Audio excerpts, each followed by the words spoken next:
Alright, this next set of videos on linear functions is not tied to any particular section in the text, but I want to review some of the material in anticipation of some things to come in chapter 14. And given that this material is also really essential in both Math 141, which is pre-calculus, and Math 201, which is finite math, it's a really good thing to revisit all these topics before you move on. Okay, so at the top here, I have a line in the xy plane. Its y-intercept is labeled as 0b. And then if you choose 2 points on the line, then this horizontal change as you move from one point to the next is what we call the run, right? Also labeled delta x. And the vertical change, delta y, is what we call the rise. And the slope of the line is defined to just be the ratio of the rise to run, right? Delta y over delta x. And the equation of the line is just given by y equals mx plus b. Okay, all pretty familiar. So if I look at the first question on the worksheet, we're asked to write the equation of the line described below.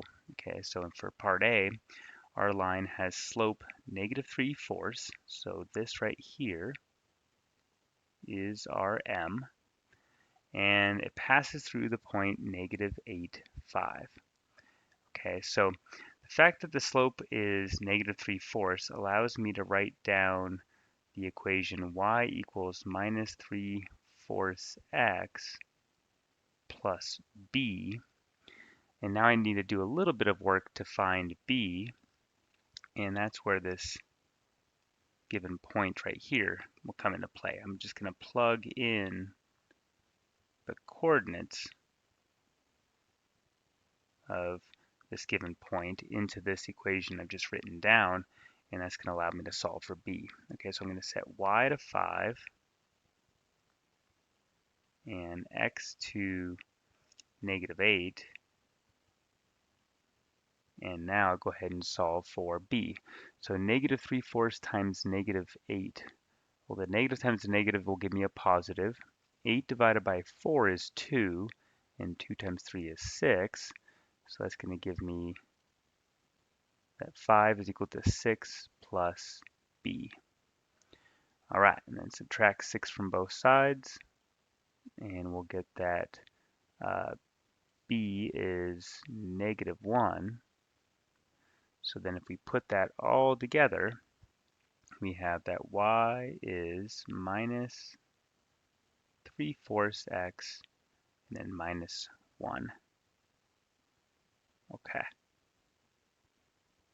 So a way to check is to just plug in the coordinates. If I plug in -8, well, -3/4 times -8 again will be 6, and 6 minus 1 is 5. Okay, so it does the job. Moving on then to b, it just says the line that passes through the given points.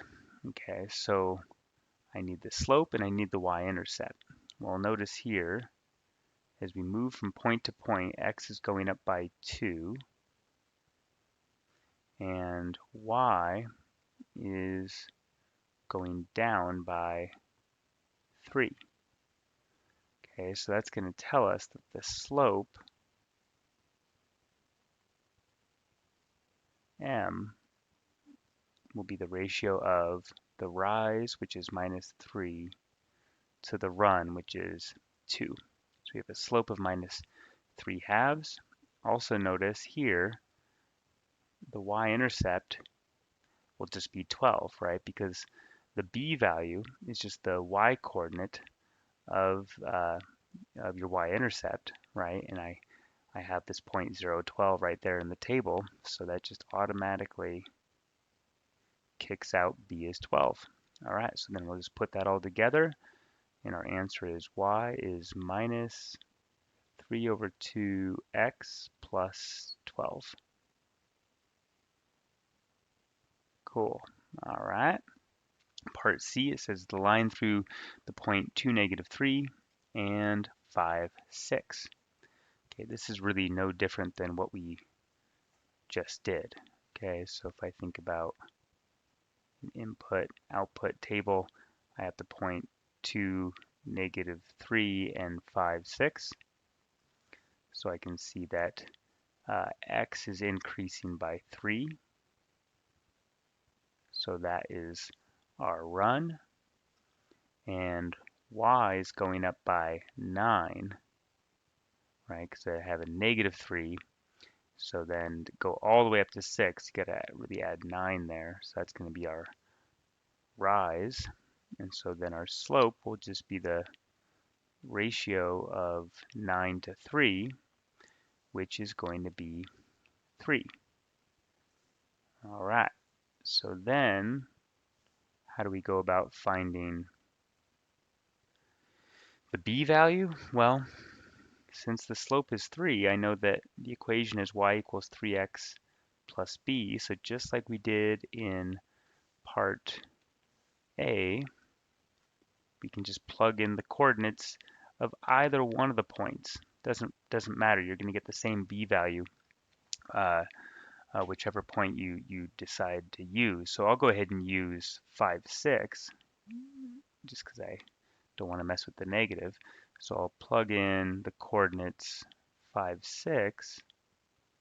So 6 will go in for y. 5 is going to go in for x. And we get that 6 is 15 plus b, and now subtract 15 from both sides, and we'll get minus 9 for b. Cool. All right, so then let's just put that all together, write that up here. So we get that y is equal to m, which was 3, so 3x, and then our b was minus 9. All right, and you can easily check your work if you just plug in the coordinates. So if I plug in 2 for x, I'll get 6, and 6 minus 9 is -3. Yeah, it works. If I plug in 5 for x, I'll get 15 minus 9, and that is 6. So it's doing the job. All right. Lastly, we have D. It says the line pictured to the right. Okay, so let's go ahead and count slope. And to do that, let's pick some nice points here, like this point right here, which is at -2, 1. And then this point over here is also nice at 2, 2. So if I move over horizontally, I can see that my run, the horizontal change, is 4. And then the rise right there, well, I'm going from a height of 1 to a height of 2. So the rise would just be 1. Okay, so for my slope, I'm going to get just 1 over 4.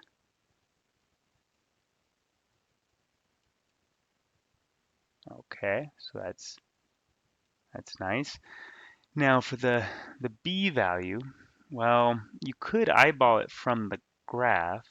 I know that if I go over 4, I go up 1 unit, but as you can see, the line passes through this intermediate point between 1 and 2. So the question is, does it pass exactly halfway? Is this at 1.5? Seems believable.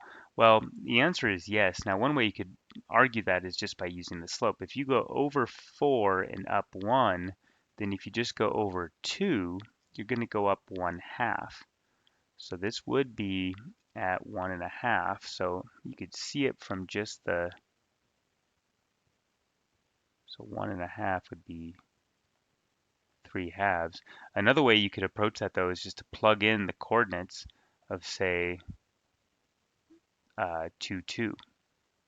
So if you know the slope is 1/4 and you know the line passes through the point 2, 2, just like we've been doing in these other examples, you could just plug in 2 for y and 2 for x and find b. But however you go about it, you're going to wind up with the equation y equals 1/4 x plus 3 over 2. And that'll do it. Thanks so much.